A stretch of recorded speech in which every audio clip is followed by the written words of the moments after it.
This is All About Books on NET Radio. I'm Charles Stephen, along with Otis Young.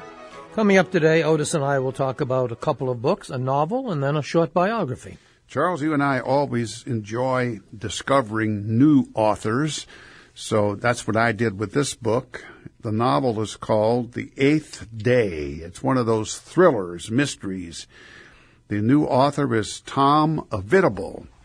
Mr. Avitabile comes out of the advertising world. He is a senior creative director at a New York advertising firm, but he's a writer and producer with a number of television, films, and credits. But he has an extensive background in engineering and computers, and that's what makes this book fascinating.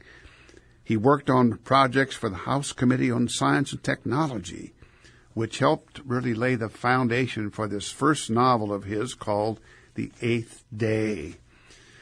The Eighth Day is a modern version of a new kind of terrorism that infiltrates this country, almost like 9/11, but worse. However, this time the terrorists are not from the outside, they're from the inside.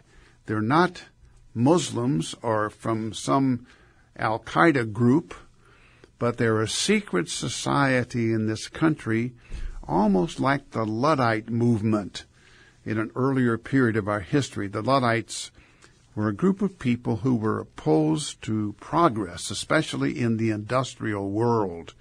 This is a new movement about people who were worried about technology, about the industrial world, and maybe it's polluting the environment.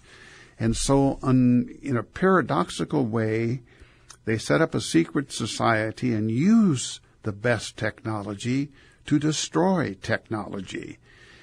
You have to be a computer expert to really understand a lot of the nomenclature and descriptions in this book, as the author is. But even if you do not know a lot about computers, it's still a thrilling book to read because it has a very surprise ending.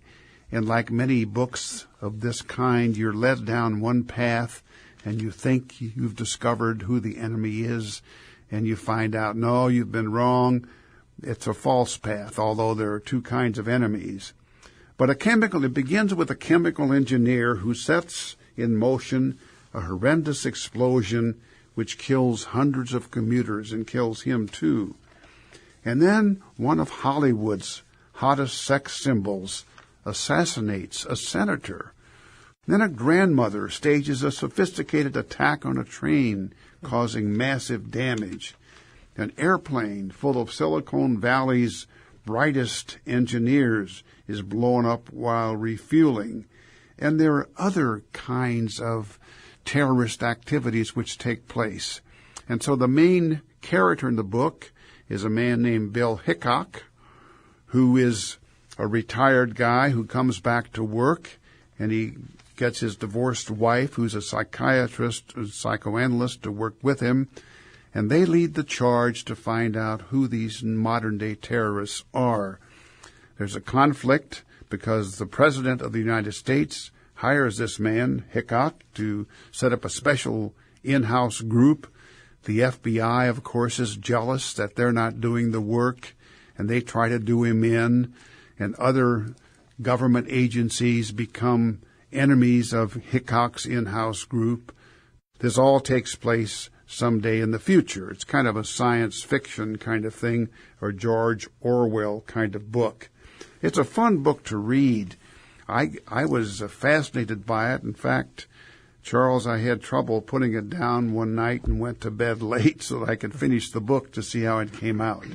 It's called The Eighth Day, and the author is Tom Avitabile.